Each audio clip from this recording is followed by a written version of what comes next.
Death is not the end, but a doorway. Throughout history, different cultures have believed that death isn't a sudden void but rather a passage to a place that exists beyond our reach. But what lies beyond that threshold? Ancient stories speak of guardians, beings who stand watch, who decide who may pass and who must wait. These are not mere legends, they are symbols of power, control, and the delicate balance between life and death. The underworld is a place feared by many, a place that no one returns from. It's described as dark, quiet, filled with shadows. But within its depths, there are protectors, beings assigned to keep order among the souls of the dead. Some guard the gates, refusing entry to those not yet ready. Others, with heavy hearts, ensure no one escapes back to the land of the living. Across cultures, these gatekeepers are far more than mere figures of fear. They represent the finality of death, the keeper of souls who ensures that once one steps into the underworld, they cannot step back. It's the job of these guardians to uphold the laws of life and death. In Greece, a massive, three-headed dog called Cerberus sits at the gates of the underworld, forever alert. His growl is a warning, his eyes watching every movement. With 3 sets of jaws dripping with rage, he ensures that no one, no matter how desperate, escapes the underworld. There is a sense of tragedy in his eternal watch. He too is a prisoner, chained to his post, bound by duty and fate. As much as the souls wish to escape, perhaps deep down, so does he. Then, there's Anubis, the ancient Egyptian god with the head of a jackal. He stands solemnly by the bodies of the dead, guiding them into the afterlife. His touch is gentle, though his eyes never lose their watchful gaze. He weighs the heart of the deceased against a feather, determining their fate with fairness but with no mercy. In his presence, there is no lying, no pretending. Only the truth remains, and it's he who decides who passes through. In the cold realms of the Norse, hell reigns over the dead. She is half beautiful and half rotting, a reflection of the stark truth of death. She does not guard the dead with force, but with an unmovable presence. Her eyes are distant, her rule strict, but there's a sense of sad resignation about her. She, too, is a guardian, one who understands the fate of all mortals and accepts the inevitable decay of life. Her rule is lonely, for those who enter her domain are forgotten by the world above. For the Aztecs, the underworld was a treacherous place called Mictlan. Xolotl, the god who looks like a dog, walks beside the souls, helping them through the 9 layers of the underworld. His task is not easy. He knows the challenges the dead face as they move deeper into the shadows. His loyalty to those he guides is unwavering, but his journey with them is bittersweet. He watches as each soul passes through, knowing that at the end, he must leave them to their eternal rest. There are countless others, Yama, the god of death in Hindu and Buddhist traditions, who watches over the cycle of reincarnation. He is both the judge and the guardian, ensuring that each soul faces the consequences of their deeds before they pass on. Yama's role is unyielding. His face is often described as fierce, but there's a deep sense of duty in his every action. His presence reminds the living that death is inevitable and justice follows closely behind. These guardians are not monsters, they are not here to strike fear without purpose. They are the watchers, the protectors of a world we cannot see. Each one has been tasked with ensuring that the dead stay where they belong, but in their stories, we sense something more. There's loneliness in their eternal watch, a burden that can never be lifted. They are forever tied to their post, just as the dead are forever tied to their fate. Throughout history, many cultures have placed symbols on these guardians. The Greeks gave Cerberus multiple heads, believing that such a creature would be more fearsome, harder to fool. The Egyptians chose the jackal for Anubis because the animal scavenges the desert, a sign that death is always close. In Norse mythology, Hell's half-rotting body is a reminder of the decay that awaits us all, and in Aztec tradition, Xolotl's dog form speaks to loyalty, companionship, and the silent passage of time. But beneath these terrifying forms and symbols lies something deeper, the idea that these guardians are protectors, not only of the dead but also of the living. They prevent chaos, they stop the dead from returning and disturbing the world above. They hold the key to balance, ensuring that the line between life and death remains unbroken. Without them, the world would descend into madness, the living and the dead mingling in a dance that would never end. It's a heavy burden these guardians carry. They stand alone, in the darkest corners of existence, knowing that their duty never ends. Souls pass them by, day after day, night after night, but they remain unflinching, unwavering in their task. Some say that in their loneliness, they understand the souls they guard better than anyone else. They, too, are trapped in a cycle of duty that mirrors the eternal rest, or torment, of the souls they watch over. These beings are not villains. They are part of a world we hope to never see, yet we all know we will encounter them one day. There is a strange comfort in knowing that they are there, standing watch, ensuring that the boundaries of life and death remain clear. They are the guardians, the keepers of the ultimate truth that no one can escape. The stories of these beings live on because they reflect our deepest fears and our deepest hopes. We fear them, yes, but we also respect them. They are not evil, they are necessary. Death, after all, is the one thing that connects us all, and these guardians, these beings who stand between life and the afterlife, ensure that this final journey is one that follows its rightful course. In the heart of the underworld, there's a beast that no one dares to approach. His presence alone sends shivers through the souls of the dead. He is Cerberus, the monstrous three-headed hound, standing guard at the gates of Hades. His job is simple but terrifying: no one leaves. Once a soul enters the realm of the dead, Cerberus makes sure it stays there for eternity. His bark echoes through the underworld, a chilling reminder of the unbreakable chains of death. Cerberus isn't just a dog, he's a creature unlike any other. With 3 heads, each more menacing than the last, his very appearance strikes fear. His eyes glow like embers from a dying fire, full of rage and warning. His teeth are sharp as daggers, and they snap at the air as though they can already taste the fear of those who pass by. His fur is thick and matted, as black as the shadows that fill the underworld. Around his neck, chains rattle, but they don't restrain him, they're a symbol of his endless duty.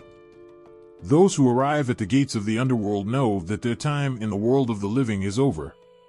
They shuffle forward, unsure of what awaits them on the other side. Some souls tremble, others stare blankly, but all of them feel the weight of Cerberus's gaze. He watches them, silent but alert, every muscle in his massive body coiled with tension, ready to strike if anyone dares to challenge the order of death.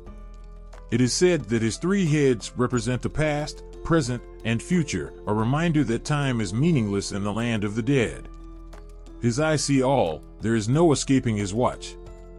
He can sense the fear, the regret, and the sorrow in every soul that passes through the gates. Some try to plead, to beg for mercy, but Cerberus is not moved by tears. He has no sympathy for the dead, only loyalty to his master, Hades, and the unbreakable law of the underworld.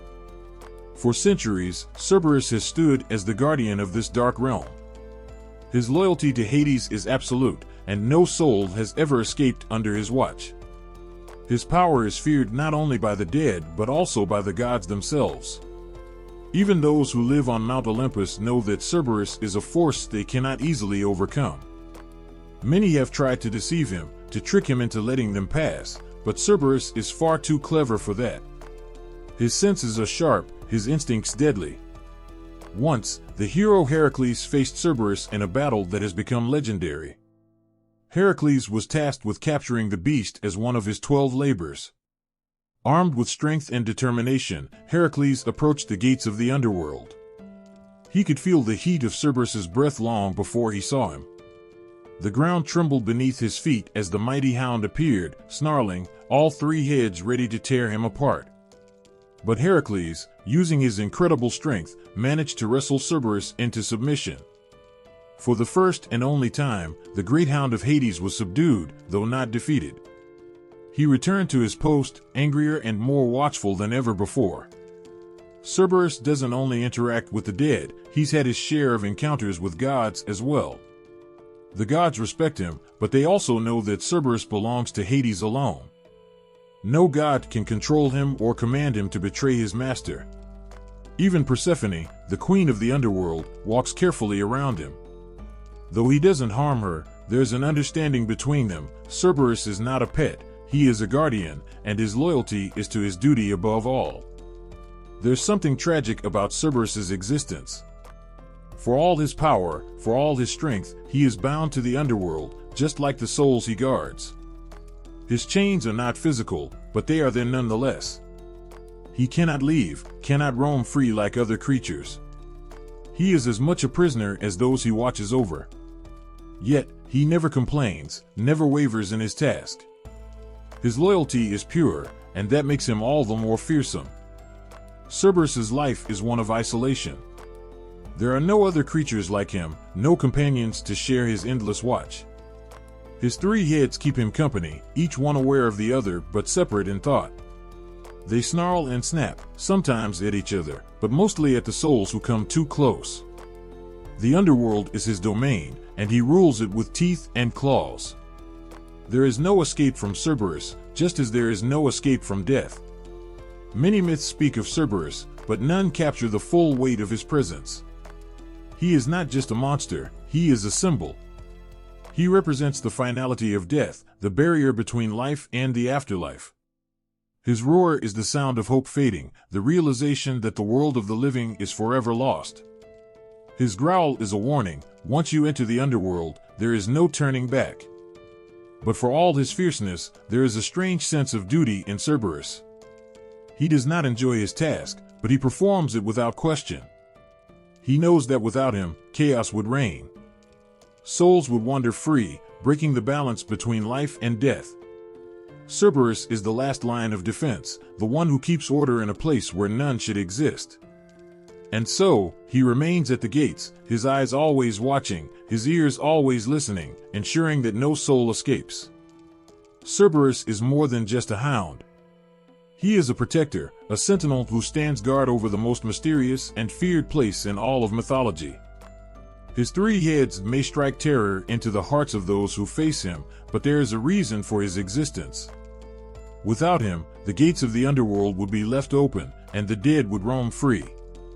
He is the final barrier, the one who ensures that death is not just an end, but a permanent separation from the living. Cerberus will forever guard those gates, his watch unending, his loyalty unshaken. He is a force of nature, a being that even the gods respect. And though his growl may send chills down the spine, there is a strange comfort in knowing that Cerberus is there, standing between the world of the living and the dead, ensuring that the balance is never broken. The stillness of the tomb is suffocating, a silence so thick it presses down like the weight of the earth above it. In the center, there stands a figure with the head of a jackal and the body of a man. His gaze is sharp, piercing through the gloom. This is Anubis, the guardian of the dead, the one who walks beside souls as they step into the unknown. His presence commands respect, for he is no mere servant of death, he is its protector. Anubis watches over the bodies of the dead with a quiet vigilance. He is not there to harm or to scare, but to guide, to ensure that the transition from life to death is a sacred and respectful process. His hands, though they look like they could crush bone, are gentle as they perform the embalming ritual, wrapping the deceased in bandages to prepare them for their journey into the afterlife. He ensures that everything is done with care, for this is no ordinary task. It is one that will determine the fate of the soul that lies beneath his touch. The smell of incense fills the air, mixing with the dust and the scent of dried herbs used in the embalming process. The room feels heavy with anticipation, as if time itself is waiting for Anubis to complete his work. There is a calmness to him, a sense of purpose that never wavers. His jackal eyes shine with an understanding beyond the world of the living, for he knows the path that each soul must take, and he knows what awaits them on the other side. Once the body is prepared, the soul begins its journey to the Hall of Ma'at, where its fate will be decided. Anubis does not abandon them there. He walks beside them, a silent guide, his jackal ears ever alert. His presence is reassuring, for though death is a terrifying prospect, the souls know they are not alone. Anubis is there, his figure standing tall and unyielding against the unknown. But the most crucial moment awaits in the Hall of Judgment. Here, in this vast chamber, the soul will face its final test. In the center stands a massive scale, gleaming in the dim light. One side holds a feather, the feather of Maat, the goddess of truth and justice. On the other side, the heart of the deceased is placed. It is a moment that causes even the bravest souls to tremble, for their entire existence is about to be weighed. Anubis stands close, his jackal face unreadable. He is not here to judge, that task falls to the great god Osiris, but he oversees the weighing with a seriousness that leaves no room for error. Every movement, every breath in this sacred hall is deliberate. There is no second chance, no opportunity to plead for mercy. The heart must be lighter than the feather, or the soul will be cast into oblivion. There is a stillness in the air as the scales begin to tip. Anubis watches, his eyes never leaving the soul that stands before him. He knows the fear they feel, the uncertainty that grips their very being. But he is a creature of balance, and he knows that justice must prevail. The feather, so light and delicate, represents the purity of truth, while the heart carries the weight of every action, every thought, every sin. If the heart is heavier than the feather, Anubis does not hesitate. His duty is clear. The soul is handed over to Ammit, the devourer, a beast that will consume the heart and condemn the soul to eternal darkness. It is a moment of finality, one that shakes the very core of existence. There is no escape, no last-minute salvation. Anubis remains stoic, for he knows this is the way of things. He does not intervene, for judgment is not his to make. But for those whose hearts are pure, whose souls are deemed worthy, Anubis offers more than just guidance. He becomes a protector, ensuring their safe passage into the afterlife. His presence is no longer one of quiet dread but of comfort. He leads them through the gates of the underworld, where they will be welcomed into the eternal fields of peace. His role is not just to watch over the dead, but to ensure that justice is served, that the balance between life and death is maintained. In many ways, Anubis is a figure of compassion, though his appearance might suggest otherwise. His jackal face, sharp and fierce, does not reflect the care he shows to the dead. He is there at their most vulnerable moment, when they are no longer in control of their fate. He does not abandon them, nor does he offer false hope. He is a constant, a reminder that even in death, there is a process, a path that must be followed. Anubis's association with judgment and the weighing of hearts is one of the most profound aspects of his role. He understands the gravity of this moment better than anyone, for he has seen countless souls come through the Hall of Maat. Some arrive with hearts as light as the feather, others with hearts burdened by the weight of their deeds. Anubis does not show favoritism, does not flinch in the face of darkness or light. He simply stands by, watching, ensuring that the scales of justice are never tipped unfairly. For those who find themselves in the presence of Anubis, there is a sense of inevitability. The path to the afterlife is not an easy one, and the outcome is far from certain. But Anubis offers something that few others can, certainty in the process. His presence is a reminder that death is not chaos, that there is order even in the most mysterious aspects of existence. Anubis stands tall, his jackal head high, as he continues his eternal duty. He does not grow weary, nor does he stray from his path. He is the protector of the dead, the guardian of the scales, the one who ensures that every soul is treated with the respect and justice it deserves. His loyalty to his task is unwavering, and his care for the dead is unmatched. There is no one like Anubis, for he embodies the balance between life and death, the bridge between the world of the living and the world beyond. The air in Niflheim is cold, not the sharp bite of winter, but a deep, soul-numbing chill that creeps into your bones and never leaves. It's a frozen wasteland, covered in ice and darkness, where the light of the sun never touches. And in the heart of this bleak and desolate realm, she waits. Hel, the queen of the dead, rules over this icy underworld with an indifference that sends shivers down the spine. Her face is a haunting reminder of her dual nature, half alive and half dead. One side, pale and fair, still holds the beauty of life, while the other is rotted, skeletal, and cold, the face of death itself. Those who meet her gaze cannot help but feel the overwhelming weight of what she represents. She is not cruel, but there is no warmth in her either. She is neither the enemy nor the savior. She is simply there, watching over the dead with a chilling detachment. In her frozen domain, the souls of those who die of sickness, old age, or any manner that is not heroic find their eternal resting place. These are not the honored dead who go to Valhalla. They are the forgotten ones, the ordinary souls who slip into death quietly, without glory. Hell's realm is not a place of torment, but neither is it a place of comfort. It is a cold, silent existence where time has no meaning and hope is a distant memory. Hell does not offer solace to the souls in her care. She rules over them with a steady, unwavering hand, her guardianship as cold as the ice that surrounds her. The dead here are not tormented, but they are not free. They exist in a state of endless waiting, trapped in a realm where nothing changes, where the icy winds whisper across the barren ground, and the frost covers everything like a shroud. The souls wander, lost in the frozen mist, their footsteps barely making a sound. They are shadows of their former selves, stripped of the vibrancy of life, left with only the pale echo of existence. Hell watches them, her dark eyes unmoved by their plight. She offers no guidance, no comfort. She simply observes, her expression unreadable. Hell's harshness is not born from malice, but from the very nature of her domain. Niflheim is a place where life has no hold, where warmth and light are foreign concepts. In this frozen wasteland, Hell is queen, and her rule reflects the unforgiving landscape. She does not pity the dead, for she knows that death is inevitable, and she has no illusions about the fragility of life. Her guardianship is indifferent because it must be. The dead are not her concern, they are merely her subjects. Even her father, Loki, who is known for his cunning and mischief, cannot sway her. Hell's rule is as absolute as the ice that surrounds her.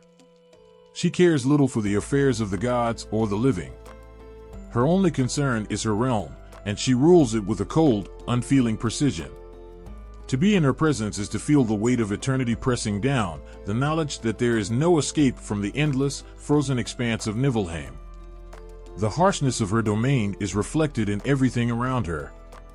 The trees are dead and gnarled, their branches like twisted claws reaching out into the endless fog. The rivers run black, their waters thick and cold, like the blood of forgotten souls. The ground is hard, covered in a layer of frost that never melts. There is no warmth here, no fire to drive away the cold. Only the unrelenting chill of the underworld. The dead, though they are not tortured, feel the weight of her indifference. They wander aimlessly, searching for something they will never find.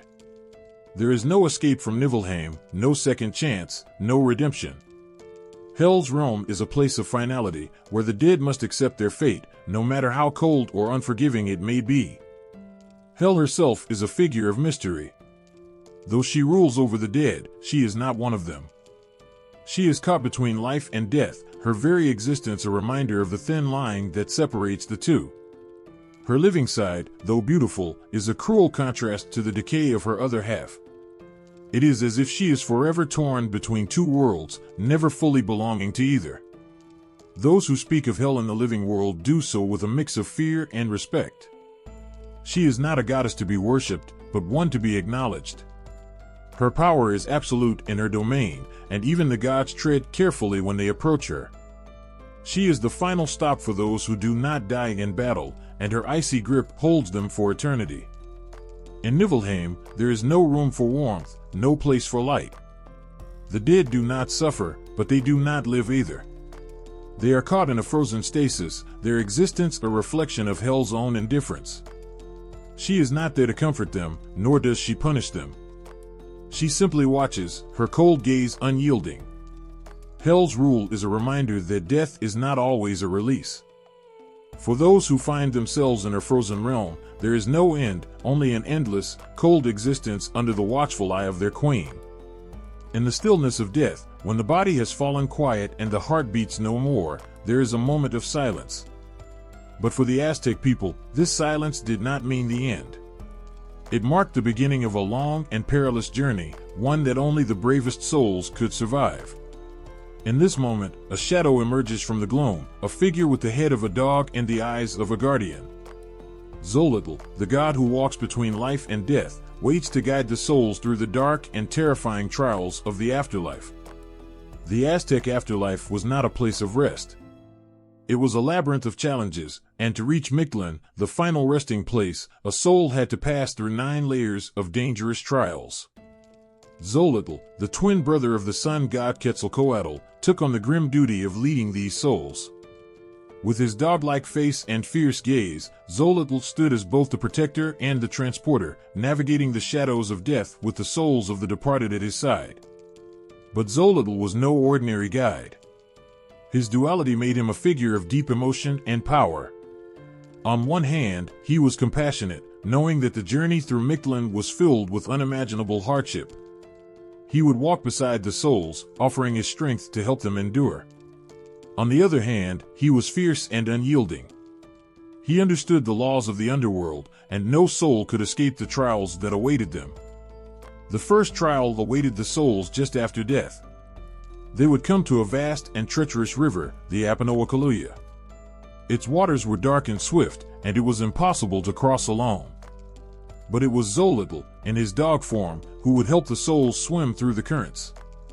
The bond between humans and dogs was sacred to the Aztecs, and Xolotl's dog-like appearance reflected that ancient connection. He was both their guide and their savior, his strong body pulling the souls across the water to safety.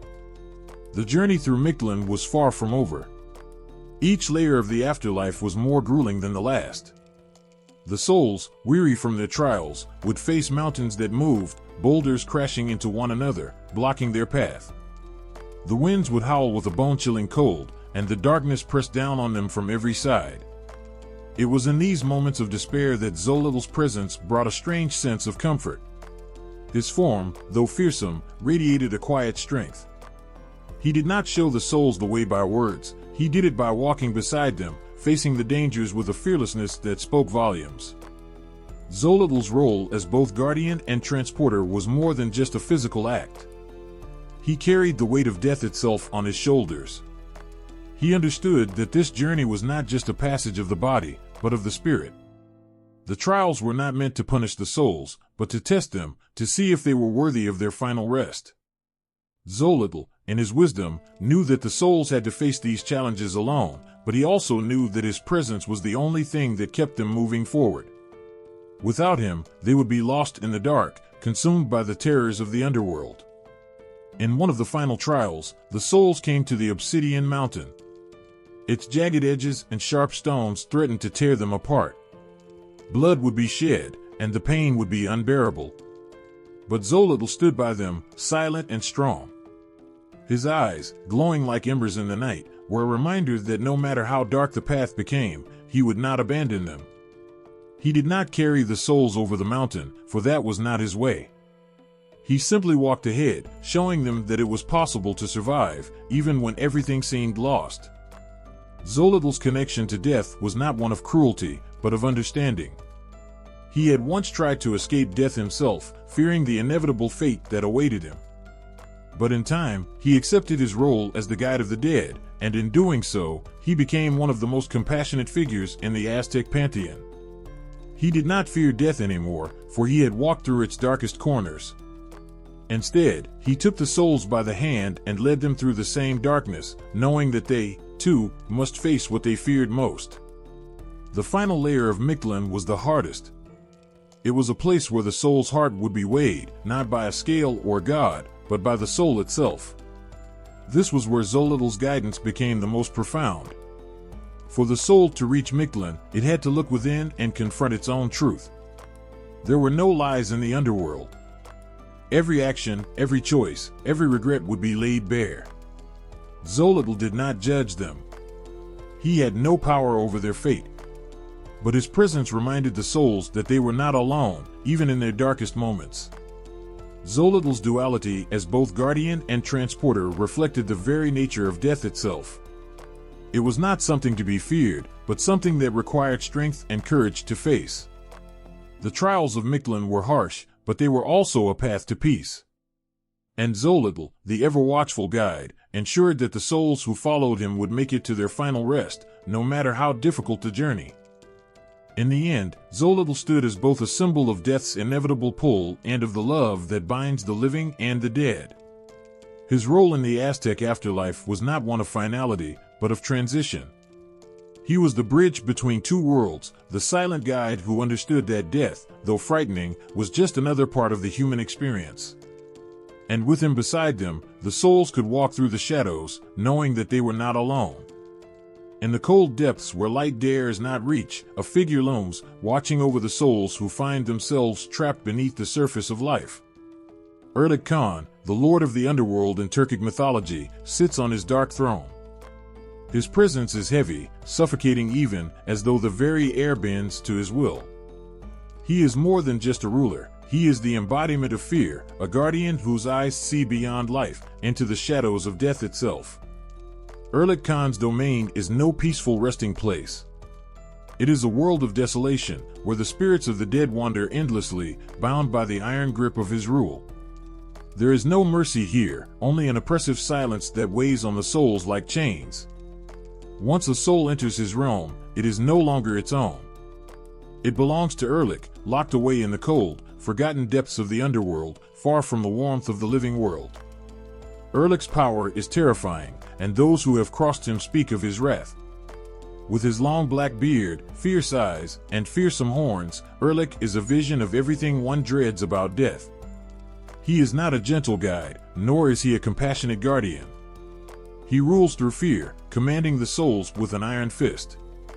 There is no room for redemption in his domain, no path back to the world of the living. The souls here are his prisoners, locked in a dark and unforgiving afterlife. In the myths, it is said that Erlik was once one of the creator gods, but his pride and ambition led him down a dark path.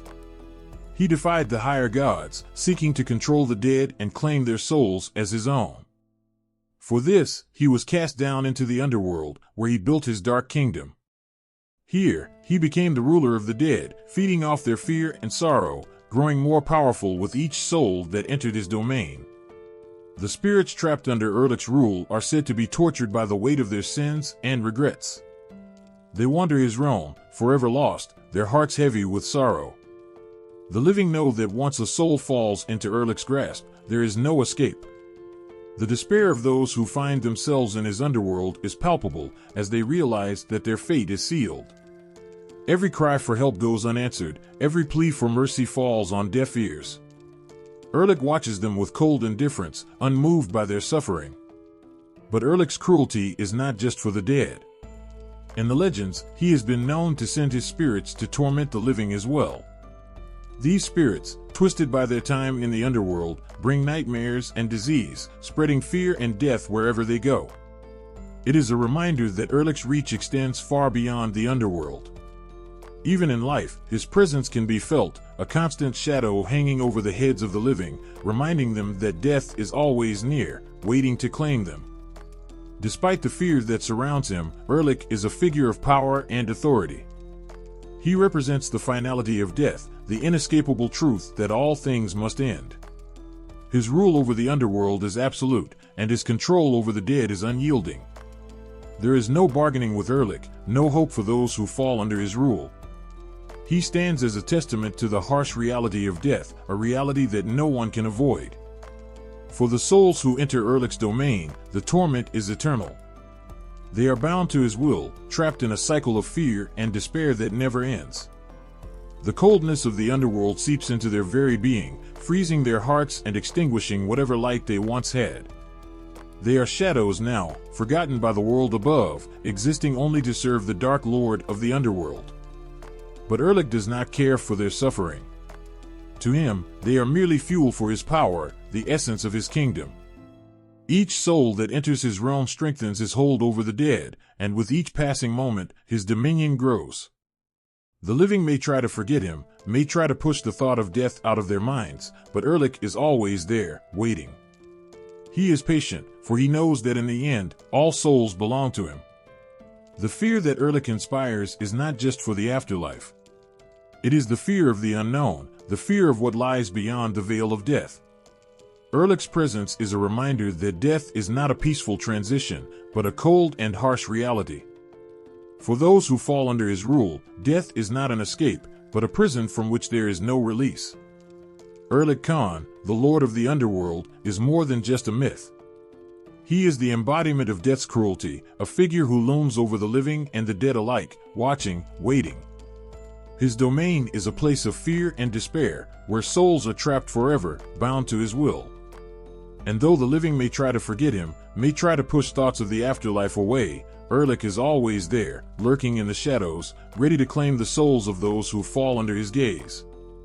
In the end, Erlik's reign is a reminder of the harsh truth that death brings. It is not a release, not a passage to peace, but a final judgment, a place where the soul must face its darkest fears. Erlik holds the keys to this realm, and for those who enter, there is no turning back. His cold eyes watch over them, and his power grows with every soul that falls into his grasp. In the silence of death, there is a figure who waits, always present, always watching. His face is withered by ages, his eyes hollow and unfeeling.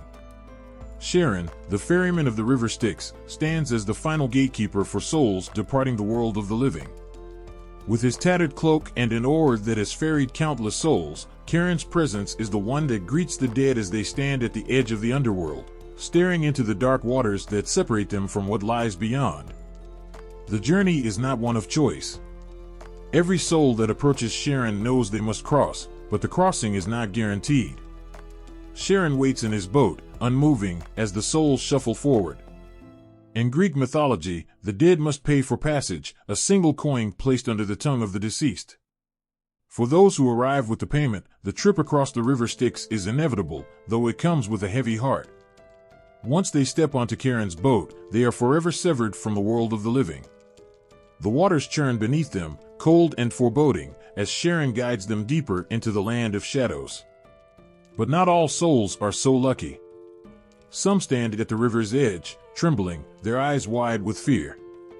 They search their hands, their clothes, desperate to find what they need. These are the souls who arrive without payment. No coin under their tongue, no means to cross. For these souls, Charon offers no pity. His eyes pass over them, indifferent, as if they are nothing more than the mist rising from the river's surface.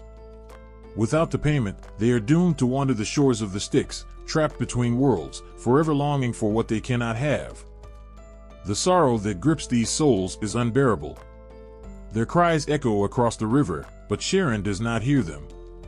His boat is reserved for those who can pay, and for those who cannot, he offers nothing. These souls linger in despair, watching as others board the boat and disappear into the fog of the underworld. They wait, hoping against hope that somehow, someone will find a way to help them cross. But no help comes, and they remain stuck, their only companions the cold wind and the endless darkness of the underworld shore. For those who do board Charon's boat, the journey is quiet, almost painfully so. The river is wide and dark, its waters impossibly still. There is no light, no warmth, only the constant, rhythmic movement of Charon's oar cutting through the water. The souls sit in silence, knowing that once they reach the other side, there is no coming back. They are bound for the afterlife, and whatever fate awaits them there is final. Charon himself is a figure shrouded in mystery. Little is known of his past, and even less of his motivations. He seems neither good nor evil, merely a fixture of death itself, performing his task without emotion, without thought. The weight of his eternal duty hangs heavily in the air, as though he has been ferrying souls across the river since time began, and will continue to do so until time itself ends. His eyes, dark and empty, betray no hint of kindness or cruelty. He is simply there, always, at the river's edge, waiting for the next soul to arrive. The souls that come to him often carry their regrets, their sorrows clinging to them like a second skin. Some beg for another chance, pleading with Charon to let them return to the living world, to right their wrongs. But Charon does not answer. He does not care for their stories, their mistakes. His only task is to ferry them across the river, to take them from the world they once knew into the unknown that awaits. And so, they fall silent, knowing their fate is sealed. For the ancient Greeks, Charon represented the unavoidable nature of death. No matter how much wealth, power, or love a person had in life, they all ended up at the edge of the Styx, facing the ferryman. The coin under the tongue was a final payment, a small token to ensure safe passage. But even with the coin, the journey was not easy. The weight of leaving behind the world of the living, of crossing the cold river into the underworld, was enough to break the hearts of even the bravest souls.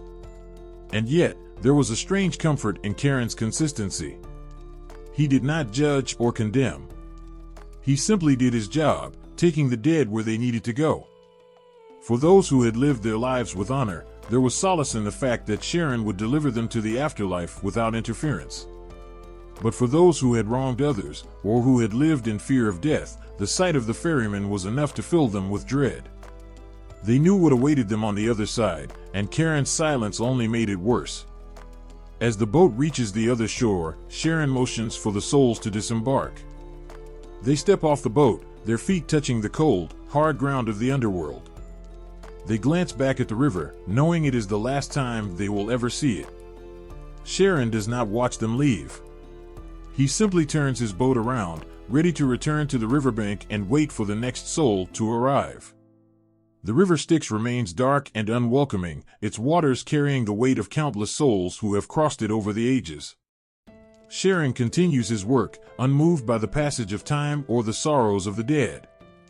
He is the ferryman, forever bound to the river, forever guiding souls from the world they knew to the one they must now face. And so, the dead wait, clutching their coins, hoping for a quiet ride across the dark waters as Charon silently rows them toward the end. In the silent, fog-covered moors of northern England, a shadow prowls through the mist. It moves with purpose, its eyes glowing like embers in the dark, its massive form barely visible against the bleak landscape. The villagers whisper its name in fear, Barghest, the black dog of death. This creature is no mere animal. Its very presence sends a chill through the bones of anyone unlucky enough to encounter it. Where Barghest appears, death is sure to follow. Legends tell of a monstrous hound, its coat as dark as the night, with eyes that burn like fire. Its growl rumbles like distant thunder, and its breath comes out in thick, heavy puffs, hanging in the air like the fog that surrounds it. To see Barghest is to know your fate is sealed. It doesn't chase its victims or attack without reason. Instead, it watches, silently marking those whose time is near. One look into those fiery eyes, and there is no escape from the doom that follows. Barghest is more than just a symbol of death, it is death's herald. When this fearsome creature walks the land, it brings with it the weight of the unknown. The villagers speak in hushed tones of its visits. Some say it appears near graveyards, standing guard over the restless dead, while others believe it roams the lonely roads at night, searching for souls that have wandered too far from home. Its presence is always a bad omen, a warning that death is coming, and no one can outrun it. The most terrifying aspect of Barghest isn't its size or strength, but its silence. There are no howls or loud cries to announce its arrival. Instead, it simply appears, slipping through the fog like a shadow, its glowing eyes the only clue that it's there. For those who see it, the realization is instant and heart-stopping. There's no time to run or hide. It's as if the world stops in that moment, and all that exists is the beast and the heavy knowledge that death is near. People who claim to have seen Barghest describe a feeling of overwhelming dread. It's as if the air itself becomes thick and cold, suffocating them with fear. Even those who haven't seen the creature can feel its presence. The animals grow restless, the wind seems to still, and an unnatural quiet falls over the land. The air becomes heavy with the unspoken promise of what is to come. The villagers avoid speaking of it openly, as if mentioning the hound by name might summon it from the shadows.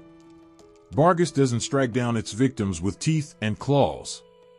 Instead, it leaves them marked.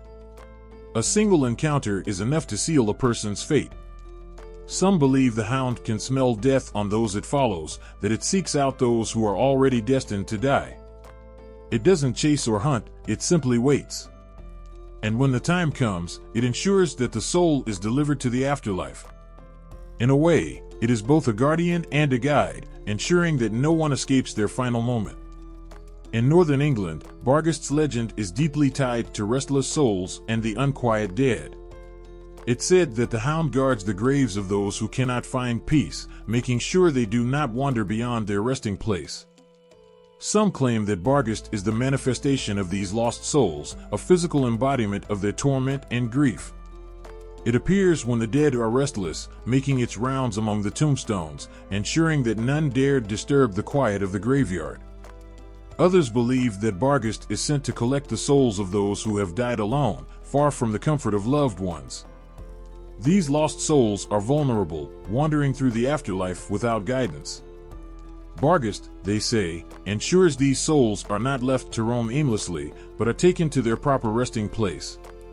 In this way, the hound is both feared and respected. While its presence means death, it also means that the soul will not be left to suffer in eternal limbo. Barghest is often described as being surrounded by darkness. Wherever it walks, the light seems to fade, and the world becomes colder. Some say it can change its size, growing to enormous proportions to terrify those who witness it. Others describe it as being able to vanish in the blink of an eye, slipping back into the fog as if it were never there. But for those who have seen it, the fear remains long after the creature disappears. They speak of its glowing eyes haunting their dreams, a constant reminder that death is always near. Despite the fear that Barghest inspires, there is a strange comfort in knowing that it exists. In a world filled with uncertainty, Barghest is a constant. It doesn't judge or discriminate. It comes for everyone in the end, whether they are rich or poor, brave or cowardly. There is no escape from its watchful eyes, no avoiding the fate that it represents. In this way, Barghest serves as a reminder of life's fragility and the inevitability of death. For generations, the people of northern England have told stories of Barghest's appearance. Some claim to have heard its heavy footsteps echoing through the empty streets at night. Others swear they've seen its glowing eyes watching from the edge of the moors. But no matter the tale, the message remains the same: Barghest is always watching, always waiting. And when it appears, it's too late to turn back. The legend of Barghest continues to haunt the imaginations of those who live in its shadow. Its presence lingers in the fog, a constant reminder that death is never far away. In the quiet moments, when the world feels still and the air grows cold, people say you can feel the hound's eyes upon you, waiting for the moment when it will finally make itself known. And when that moment comes, there is no escaping its gaze. For Barghest is not just a creature of legend, it is the embodiment of death itself, forever watching, forever waiting. In the stillness of the afterlife, there is a figure who stands in quiet authority, watching over the souls that come before him. His presence is neither harsh nor comforting, but it carries the weight of a fate that cannot be avoided. Yama, the king of the dead, is the one who decides where each soul must go, whether to a place of peace or one of torment. His role is simple but powerful: to judge, to balance the scales of karma, and to ensure that every soul meets the consequence of its actions. Yama's face is often described as fierce, with glowing eyes that see not just the physical being before him, but the very essence of a person's soul. His gaze cuts through any pretense, any lies that may have been told in life, and lays bare the truth of who you are. For Yama, there are no excuses, no second chances. What you have done, how you have lived, that is all that matters when you stand before him.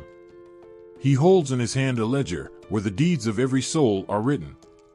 It is said that Yama remembers everything, every good act, every moment of cruelty, every lie, every truth.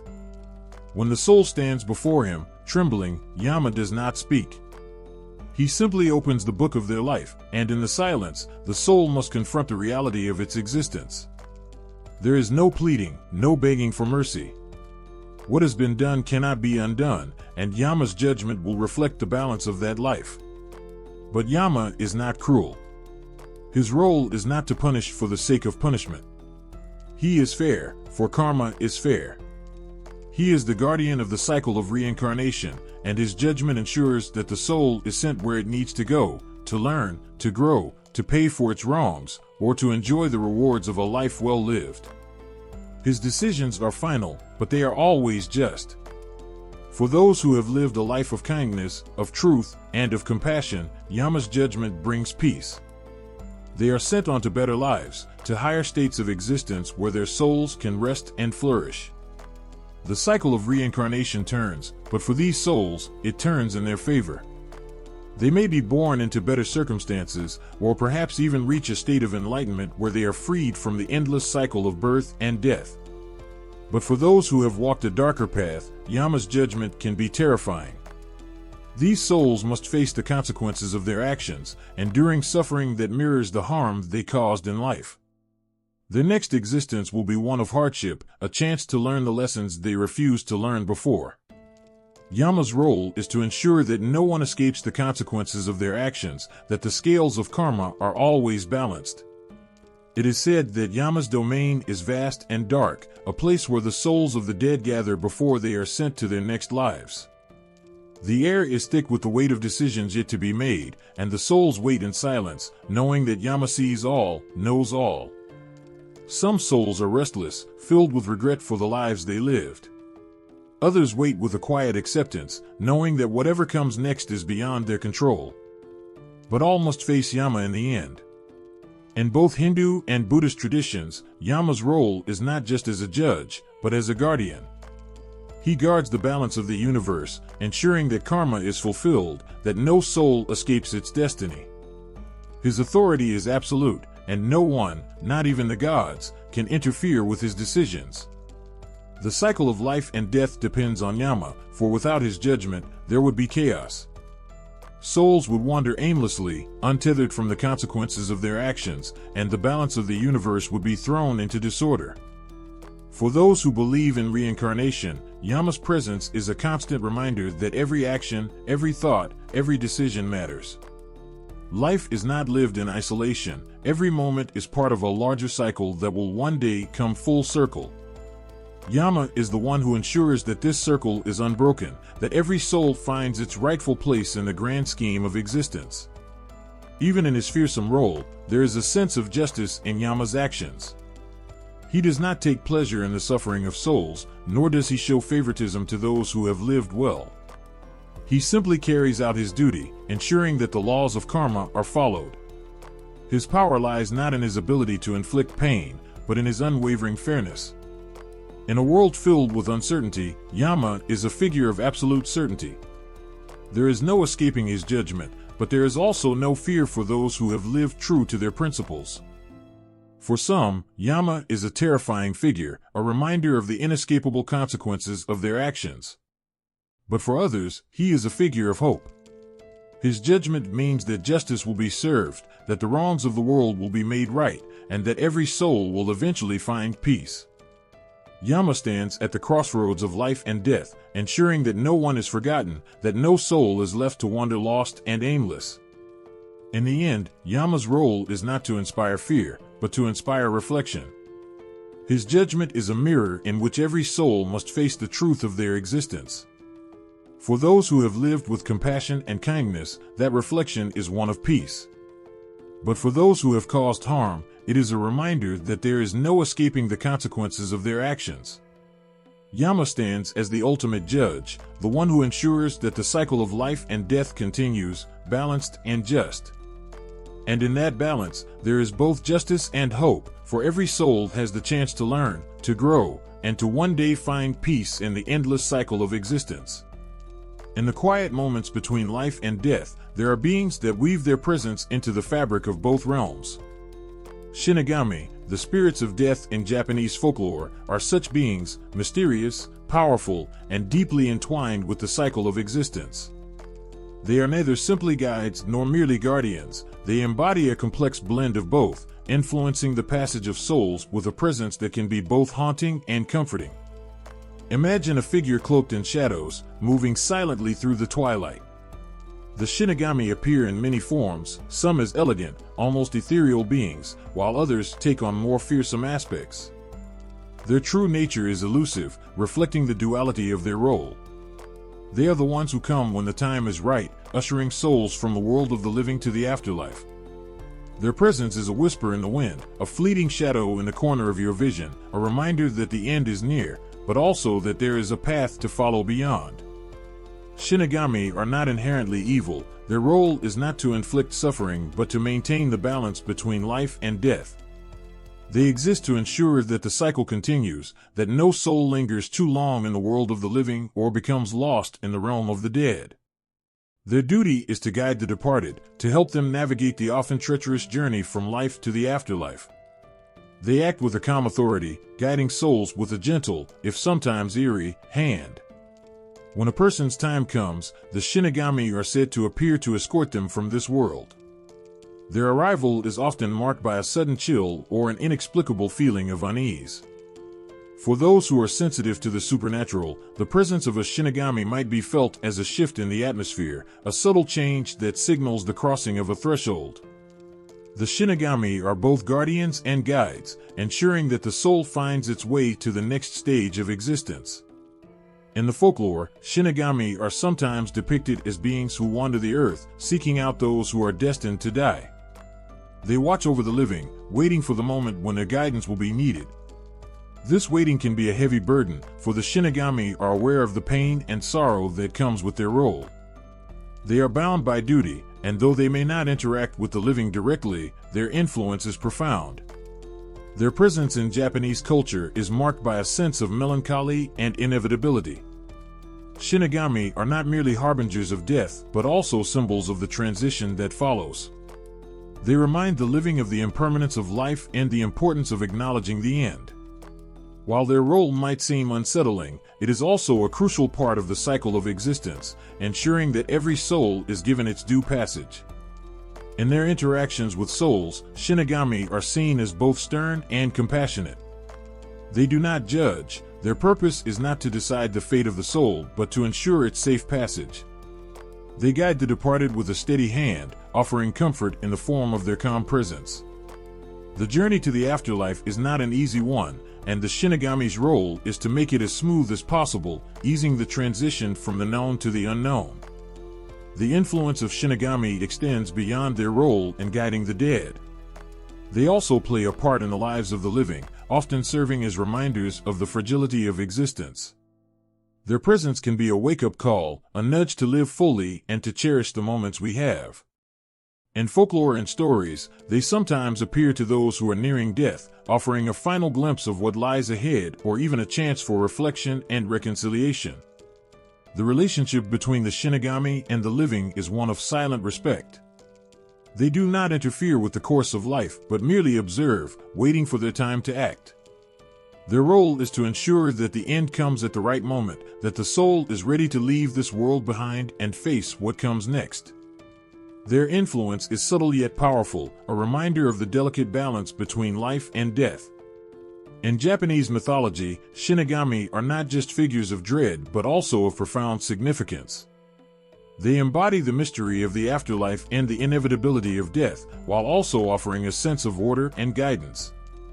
Their presence underscores the belief that death is not an end but a transition, a passage to another state of being. In the end, the Shinigami represent the intricate dance between the worlds of the living and the dead. They are the silent watchers, the guides, and the guardians who ensure that the cycle continues without disruption. Their influence is felt in the quiet moments of departure, in the whispers of the wind, and in the shadows that move just beyond the edge of vision. Through their presence, we are reminded of the profound connection between life and death, and of the unseen forces that guide us through the twilight of existence. A shadowy figure lurks at the edge of nightmares, guarding a realm of eternal torment. This is Demogorgon, an ancient and fearsome being from Renaissance lore, shrouded in mystery and dread. The name alone evokes a chilling sense of unease, as if it were whispered in dark corners where the light never reaches. Demogorgon's presence is both ancient and elusive, its origins tangled in the threads of myth and literature. It is a figure wrapped in ambiguity, often described as a gatekeeper to hell, standing vigil over the entrance to the infernal depths. The very thought of Demogorgon conjures images of a dark, foreboding figure whose gaze alone can freeze the blood. In the stories that paint Demogorgon, there is no clear shape or form. It is not a beast or a monster in the traditional sense, but rather an entity whose nature is as dark as the abyss it guards. Some accounts describe it as a towering, shadowy figure, while others suggest a more intangible presence, like a chilling breeze that precedes disaster. This ambiguity only adds to the sense of fear and uncertainty that surrounds it. Demogorgon's role as the gatekeeper of hell is not one of mere watchfulness, but of active control over the souls that seek to pass through. The gates it guards are not just barriers, but thresholds between the mortal world and a realm of unending suffering. To face Demogorgon is to confront the ultimate fear of eternal damnation, a fear so profound that it can almost be felt as a physical force. Legends tell of how Demogorgon's name alone is enough to inspire terror. To utter it is to invite misfortune, as if speaking of the gatekeeper would somehow draw its attention.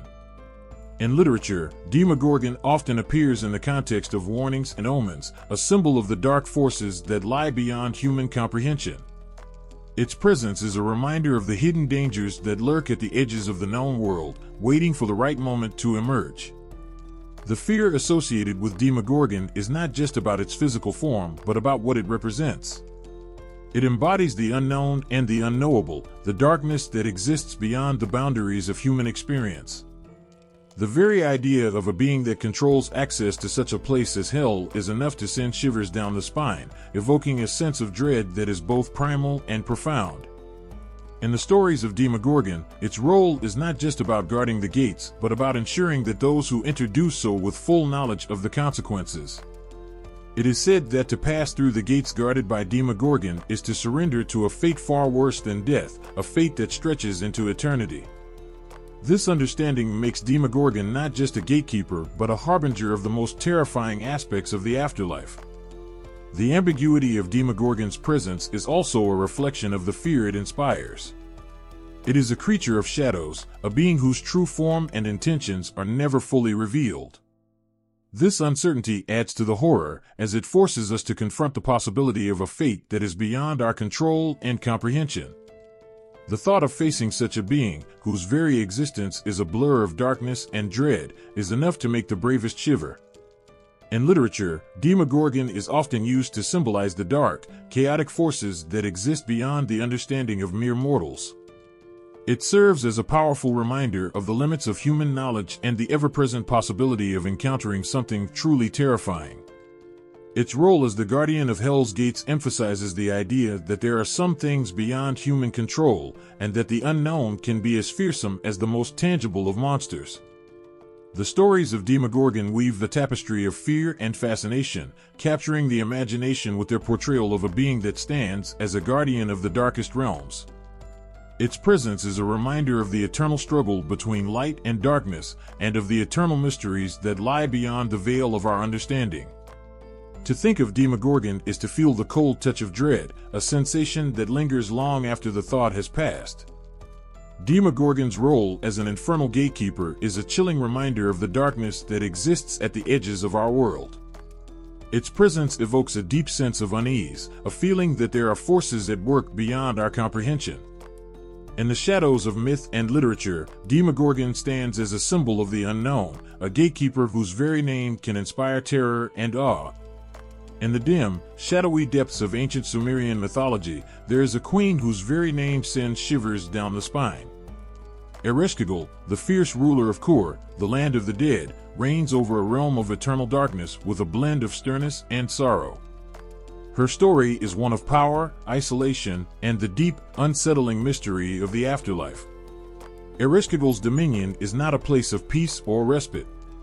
Kor, her dark realm, is a place where the living are not welcome, a land where the sun's light never reaches.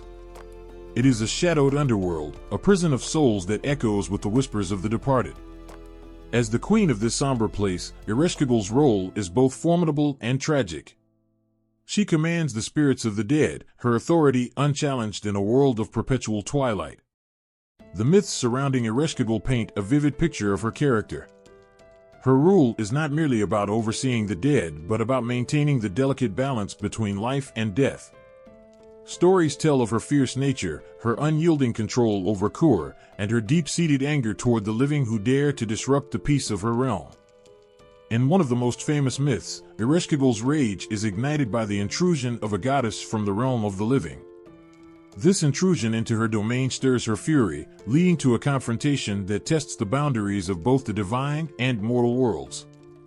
Yet, Ereshkigal's interactions with the living are not always marked by rage. In some stories, she shows a more nuanced side. Her relationship with Inanna, the goddess of love and war, is one of the most haunting tales. Inanna descends into Kur, seeking to expand her power, but the underworld has its own rules. Ereshkigal, while fierce, is also bound by these rules. When Inanna is condemned to remain in the underworld, it is Ereshkigal who enforces the ancient laws that bind her. This act is not one of mere cruelty but a demonstration of the inescapable nature of death and the respect demanded by the underworld's rules. The mythology surrounding Ereshkigal also highlights her loneliness. As the sole ruler of Kur, she is a figure of isolation, commanding the dead but separated from the living and even from other divine beings. Her domain is one of solitude, a vast, unending darkness where even the brightest of souls cannot penetrate. This isolation adds a layer of tragedy to her character. Though she is a powerful queen, her power comes with a profound sense of loneliness and the burdens of rule over a realm where no joy can be found. Ereshkigal's interactions with the divine further illustrate the complex nature of her rule. She is not merely a tyrant but a deity with her own struggles and conflicts. Her encounters with gods and goddesses from the living world often involve negotiations and compromises. In some myths, Ereshkigal is depicted as a reluctant participant in the cosmic drama, bound by the ancient laws and the need to maintain the balance between life and death. Despite her fierce demeanor, there is a sense of sorrow that envelopes Ereshkigal's story. Her rule is not one of unmitigated darkness but of a queen who must enforce the inevitable end that awaits all. Her presence in Kur is a reminder of the harsh reality of death and the boundaries that exist between the living and the dead. In this way, Ereshkigal embodies both the power and the tragedy of the underworld, a queen who commands respect and fear in equal measure. The myths of Ereshkigal are a testament to the ancient Sumerian understanding of death and the afterlife.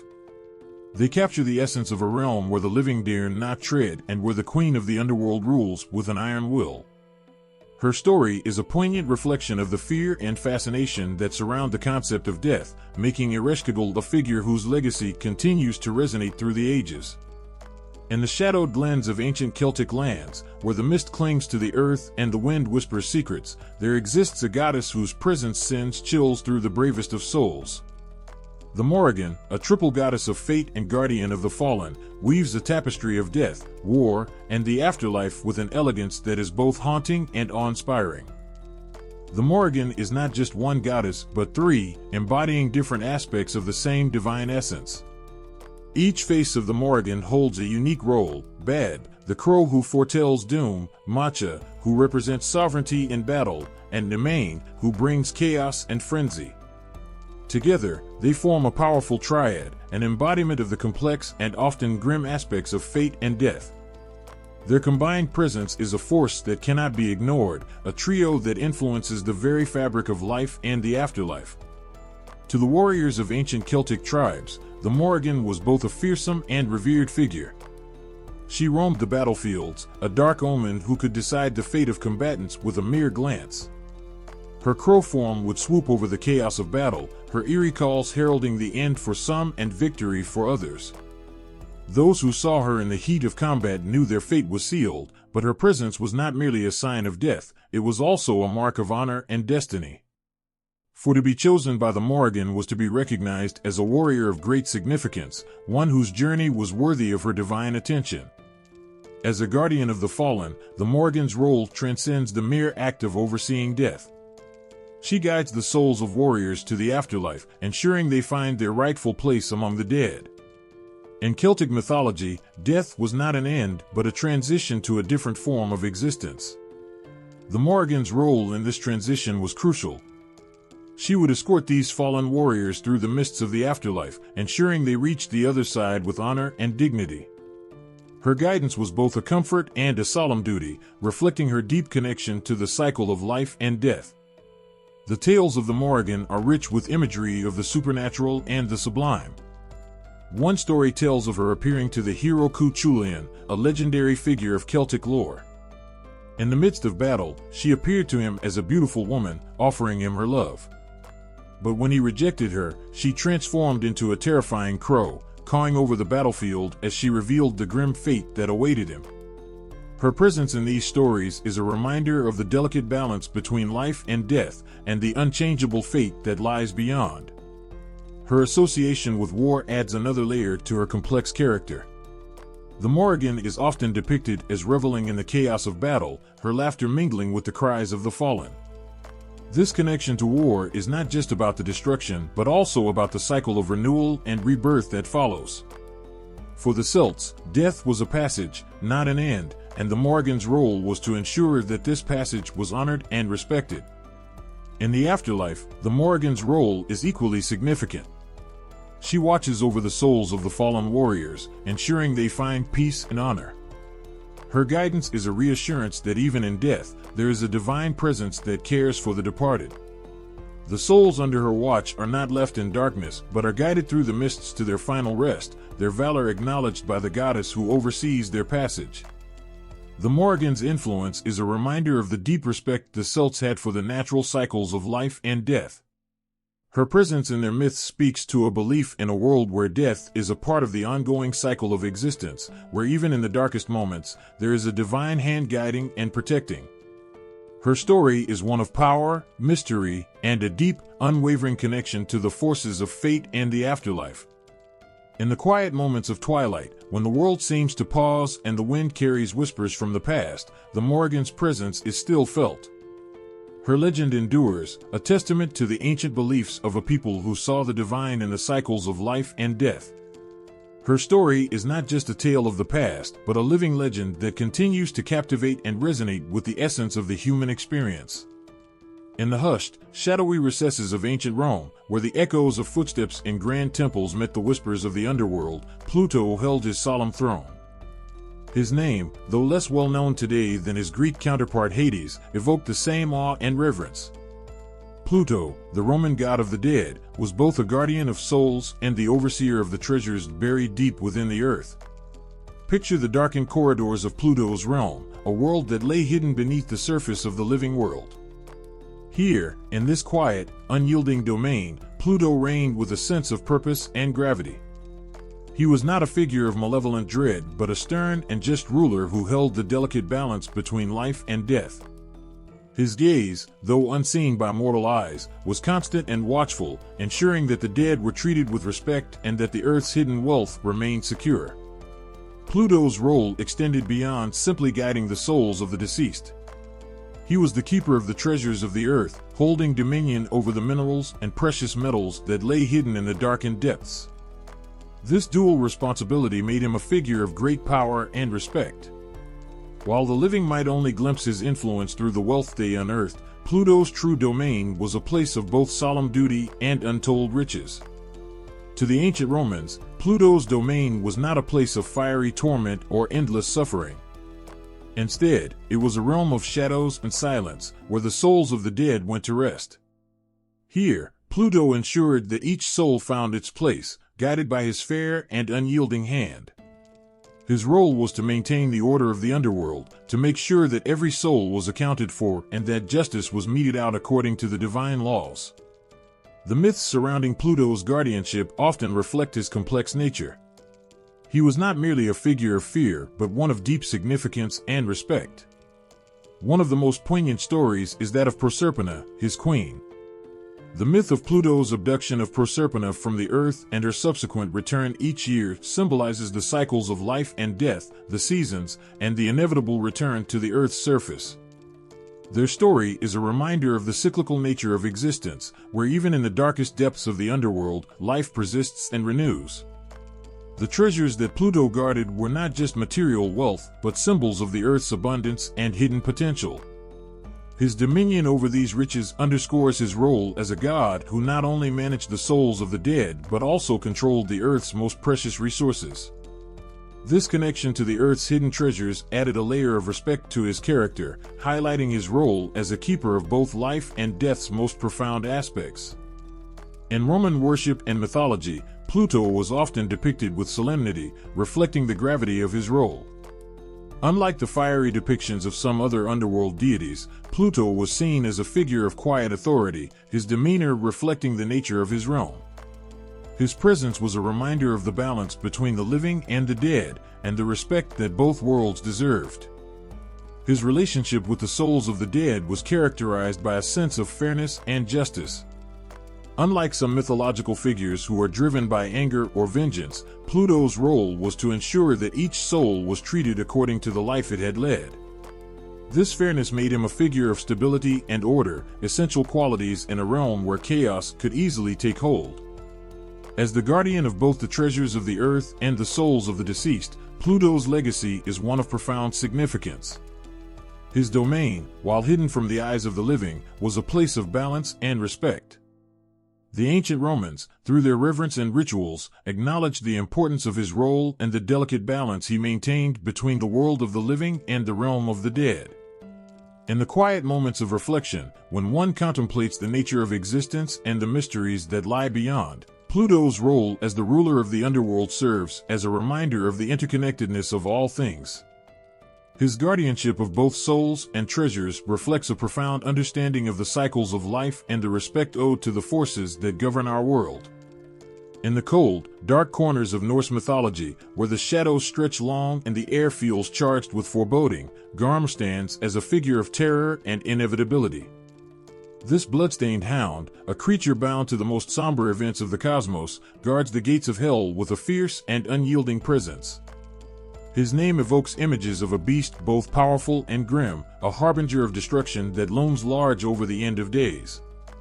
As the final battle known as Ragnarok approaches, Garmr's role becomes crucial. He is not just a guardian but a symbol of the chaos and destruction that will mark the end of the world. His ties to Ragnarok paint him as an inevitable force, a creature whose very existence seems to echo the doom that awaits all life.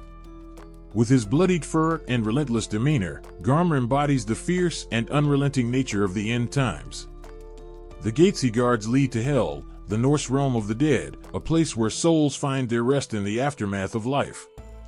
Hell, a realm presided over by the goddess of the same name, is a shadowy and somber place where the souls of those who did not die in battle reside. Garmr's duty is to ensure that these gates remain closed to all who should not pass through, maintaining the barrier between the living world and the land of the dead. During Ragnarok, Garmr's role shifts from a mere guardian to a central figure in the chaos that unfolds. His presence at the gates of hell is a stark reminder of the cataclysmic changes that are about to be unleashed. As the forces of chaos, including the monstrous wolf Fenrir and the giants of Jotunheim, gather for the final confrontation, Garmr's fierce howls signal the beginning of the end. His every roar and growl resonates with the certainty of destruction, making him an emblem of the world's final reckoning. Garmr's connection to bloodshed and chaos is more than symbolic. It is a reflection of the raw, unfiltered force of destruction that will sweep through the cosmos. His bloodstained fur, a telltale mark of his role, is not merely for show but a visceral reminder of the violence that characterizes Ragnarok. Each drop of blood that stains his fur tells a story of battles fought and lost, of lives ended and worlds torn asunder. His presence is a chilling indication of the devastation that will come, as he stands poised to unleash and partake in the chaos of the final battle. The tales of Garmr and Ragnarok are not just stories of end times, but a reflection of the Norse understanding of fate and destiny. Garmr, in his role as the guardian of Hell's gates, represents the inevitable nature of change and destruction. His position at the threshold of the underworld signifies that no matter how much the gods and mortals might try to resist, the end times will come, and Garmr will be there to witness and enforce the finality of it all. In the silence before Ragnarok, as the world holds its breath and the sky darkens with impending doom, Garmr's role is a haunting reminder of what is to come. His bloodstained fur and fierce guardianship of Hell's gates make him a figure of fear, but also of respect. He is a testament to the Norse belief in the cyclical nature of existence, where even the end is part of a larger, inevitable order. As the final battle rages on, Garmr's howl will echo through the halls of hell, a harbinger of the end times. His presence, both feared and revered, embodies the raw, unyielding force of destruction that marks the close of an era. In the heart of the storm that is Ragnarok, Garmr stands as a living testament to the power of myth and the inexorable march of fate. In the dark recesses of Aztec mythology, where the veil between life and death is thin and treacherous, Mictlantecuhtli reigns supreme as the lord of the underworld.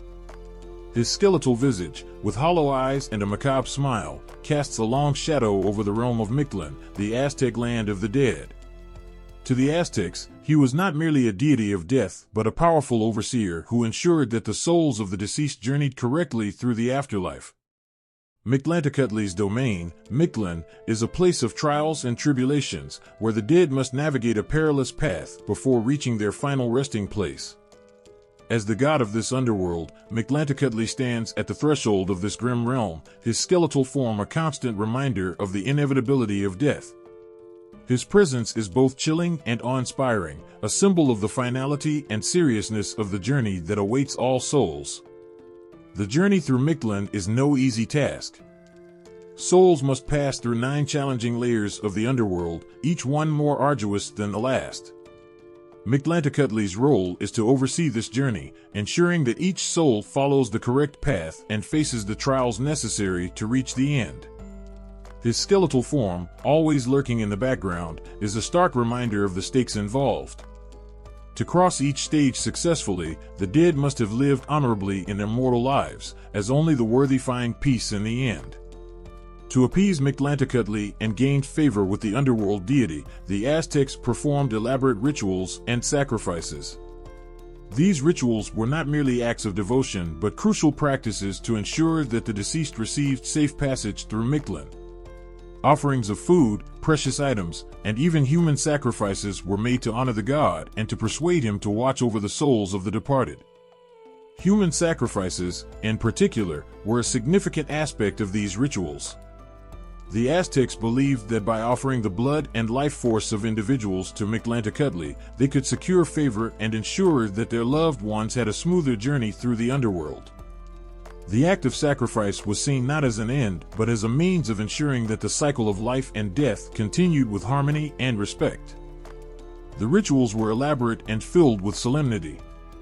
Priests, dressed in ceremonial garb, would perform chants and prayers to honor Mictlantecuhtli, invoking his power to watch over the dead.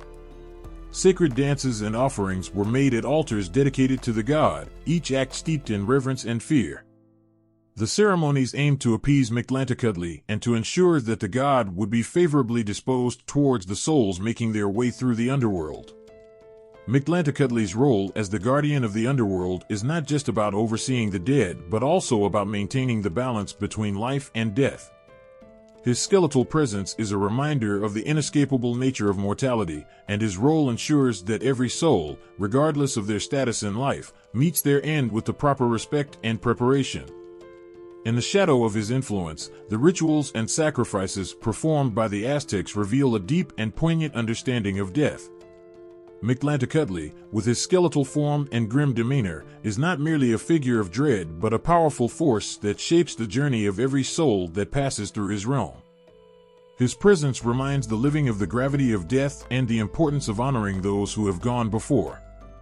In the vast and shadowy depths of Chinese mythology lies Diyu, the underworld where countless souls face their destiny after death. Here, the journey of every spirit is overseen by a pantheon of formidable judges and guardians, each one playing a crucial role in determining the fate of the departed. The Diyu, often translated as the Hells, is a place of profound significance, where the balance of justice and mercy is meticulously maintained. The Diyu is not just one hell but a complex and multi-layered underworld, filled with numerous levels and intricate systems of judgment. At the heart of this underworld are the judges, each presiding over different aspects of the afterlife, ensuring that souls receive the proper judgment and punishment or reward based on their earthly deeds. Among these guardians, Yama, the king of hell, stands out as the chief judge. His role is to oversee the entire process of judgment, ensuring that every soul is evaluated fairly. Yama's presence is both awe-inspiring and fearsome. With his fierce demeanor and unwavering sense of justice, he strikes a balance between the scales of morality and consequence. Souls stand before him, their lives laid bare for scrutiny, as he determines their fate with a fairness that can be both harsh and merciful. Yama is not alone in his duties. The Diyu is populated by a host of other guardians, each with specific roles and responsibilities. The 10 Yama kings, for instance, are regional judges who manage different sections of the underworld. Each king presides over a unique aspect of the afterlife, from the judgment of souls to their placement in various levels of hell, based on the sins they committed during their lifetimes. The underworld is divided into different realms, each representing a particular type of punishment or purification. Souls might find themselves in one of these realms, where they endure trials that correspond to their wrongdoings. These trials are not merely punitive but serve as a means of purification, allowing the souls to atone for their sins and eventually be reborn. The guardians of these realms are stern but just, ensuring that the punishment fits the crime and that every soul has the opportunity to rectify their past mistakes. The rituals and ceremonies performed by the living to honor these guardians are integral to the belief in Diyu. Offerings, prayers, and rites are conducted to appease the spirits of the dead and to seek favor from the judges of the underworld. These rituals are not only acts of devotion but also vital to ensuring that the deceased receive fair treatment in the afterlife. The living seek to maintain a harmonious relationship with the underworld, hoping to influence the judges and guardians favorably for their loved ones. The Diyu guardians are deeply intertwined with the concepts of karma and reincarnation. The idea is that the actions of one's lifetime determine their fate in the afterlife, and the Diyu provides a framework for this cosmic justice. The intricate system of judgment and punishment reflects a broader understanding of morality and consequence, emphasizing the importance of living a virtuous life. In the shadowy corridors of Diyu, where the echoes of the departed fill the air, the guardians remain ever vigilant. Their role is to ensure that every soul's journey is handled with the gravity and respect it deserves. The balance they maintain between judgment and mercy is a testament to the profound and enduring nature of Chinese beliefs about the afterlife. Each guardian, with their unique responsibilities and unwavering commitment, plays a crucial role in the grand tapestry of life, death, and rebirth. In the eerie stillness of twilight, when shadows stretch long and the wind whispers through ancient trees, the legend of Black Annis stirs fear and fascination. This sinister figure, both feared and loathed, haunts the folklore of northern England, embodying death and despair with a chilling grace. Black Annis is not just a hag, she is a terrifying symbol of death's relentless grasp. Her ghastly appearance, rumored to be an old woman with a face as pale as moonlight and eyes that gleam with a malevolent gleam, sends shivers down the spine of anyone who dares to speak her name. Legends tell of her clawed hands, capable of rending flesh from bone with the ease of a knife slicing through butter. These claws are not mere physical tools, they are extensions of her predatory nature, hunting both the living and the dead with a merciless precision. Her lair is a place of dread, an ancient cave shrouded in darkness and mystery. This is where Black Annis is said to dwell, surrounded by the remains of her victims. The cave, hidden deep within a forest or a mountain, is a place where the light dares not enter. The air inside is thick with the scent of decay and despair, an ever-present reminder of the fate that awaits those who fall into her clutches. The tales of Black Annis paint her as a guardian of souls, but not in the compassionate sense one might imagine. Instead, she is a grim sentinel who watches over the dead, ensuring that no soul escapes her grasp. Her role is both feared and misunderstood, for while she guards the dead, it is with a cruel and relentless vigilance. Souls that wander too close to her domain find themselves ensnared by her dark magic, forever bound to the darkness she commands. Yet, Black Annis does not limit her predations to the dead alone. The living are also within her reach. Her lore is rife with stories of her preying upon children and unsuspecting wanderers, drawing them into her lair with promises of safety or comfort, only to feast upon their souls and flesh. This dual nature, guardian and predator, makes her one of the most terrifying figures in English folklore. Her presence serves as a grim reminder of the thin boundary between life and death, and the constant vigilance required to navigate that perilous line. The dread she inspires is not just a matter of folklore, it is a deeply ingrained cultural fear. Villagers would tell their children tales of Black Annis to keep them from wandering too far from home. Her legend functions as a dark mirror, reflecting the deep-seated anxieties and fears about death and the afterlife. The fear of Black Annis is a powerful force, shaping behaviors and beliefs, ensuring that her name remains a potent symbol of the dangers that lurk just beyond the edge of the known world. Her role as a symbol of death and despair is not limited to her actions alone but is deeply embedded in the cultural psyche. Black Annis embodies the darker aspects of mortality, serving as a stark reminder of the inevitable end that awaits everyone. Her presence in folklore represents the omnipresence of death, a constant shadow over human existence. Her tales echo through the ages, warning of the dangers that lie in the darkness and the consequences of straying too far from the safety of the familiar. In the quiet moments of reflection, when the day turns to dusk and the shadows grow longer, the legend of Black Annis reminds us of the thin veil that separates life from death. Her story, haunting and unsettling, underscores the ever-present reality of our mortality and the eerie silence that follows in the wake of the departed. In the dim glow of twilight, where the veil between life and death grows thin, the Moirai loom like shadows over human destiny. These three ancient sisters, Clotho, Lachesis, and Atropos, are not merely figures from Greek mythology but the very threads of fate that weave through every soul's existence. Their presence brings a chilling reminder of the inescapable nature of destiny. Clotho, the spinner, begins the tale. Her hands, deft and unyielding, spin the thread of every life, setting in motion the course each person will follow. Every turn of her spindle creates the life threads, each one unique, a delicate strand full of possibilities and uncertainties. To watch her work is to witness the birth of countless destinies, each thread shimmering with the potential of what could be. Yet, there is no escaping the inevitable pattern she sets in motion. Then comes Lachesis, the measurer. Her role is both feared and revered. She measures the length of each thread, determining how long a soul will walk the earth.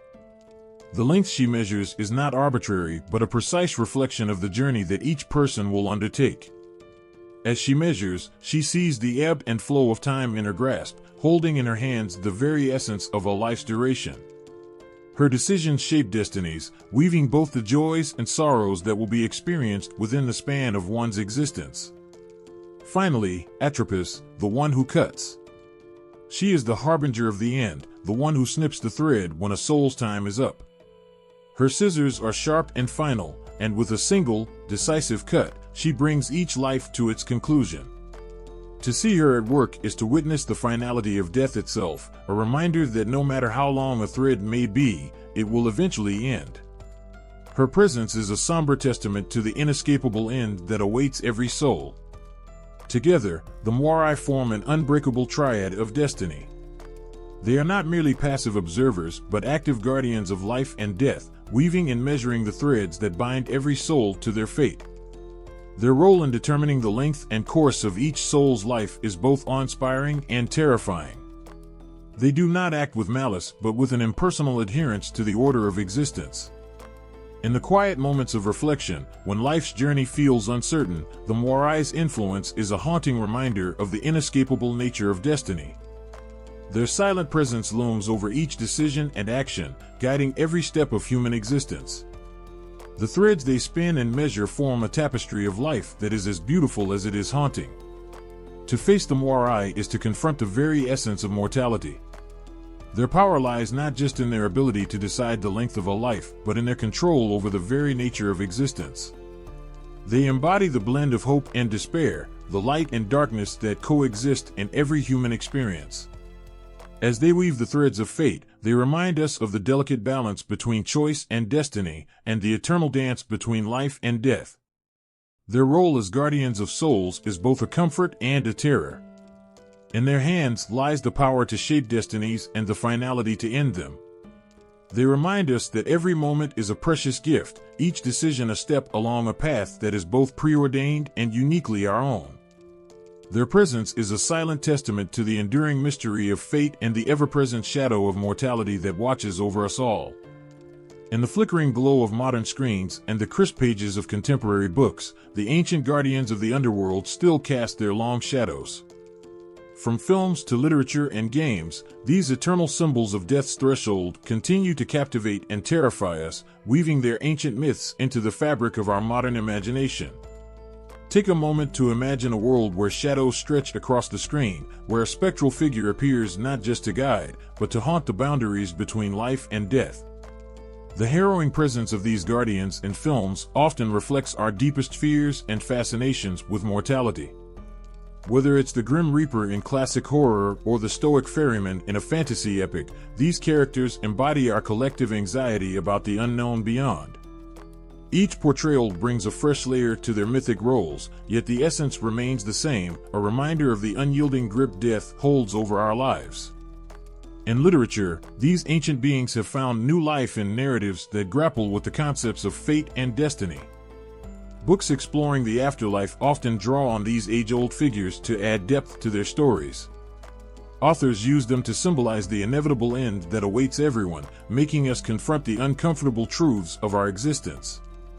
Through pages filled with their trials and tribulations, readers come face to face with their own mortality, experiencing a chilling but thrilling journey into the depths of human fears. Games, too, have not shied away from these dark custodians. Video games often place players in direct interaction with guardians of the underworld, allowing them to navigate realms where these ancient protectors hold sway. These digital experiences transform the concept of death into an interactive challenge, blending ancient myth with modern technology. Players might find themselves bargaining with a skeletal deity or outwitting a vengeful spirit, all while exploring themes of life, death, and the consequences of their actions. The thrill of these encounters lies not just in the gameplay but in the visceral confrontation with our deepest fears and curiosities. Despite their ancient origins, these figures have become timeless symbols in modern culture, embodying our struggle to understand and accept the concept of death. They serve as a bridge between the past and the present, reminding us that while the ways we engage with death have evolved, the core fears and questions remain the same. Their presence in our stories and media serves as a constant reflection of our collective grappling with the unknown. These guardians, in their myriad forms, remind us of the profound and often unsettling truths about our own existence. They keep the ancient myths alive, adapting them to fit into our current cultural framework, while maintaining the core essence of their roles as overseers of the boundary between life and death. Through their haunting and enigmatic portrayals, they continue to challenge and mesmerize us, offering a glimpse into the eternal mysteries that lie beyond our understanding. As we engage with these ancient protectors through modern media, we come face to face with our own fears and beliefs about mortality. Each portrayal, whether in film, literature, or games, brings a new dimension to their age-old roles, making us confront the reality of death in ways both thrilling and chilling. These guardians, in their many forms, remain an enduring testament to our fascination with the great beyond and the eternal questions that it raises.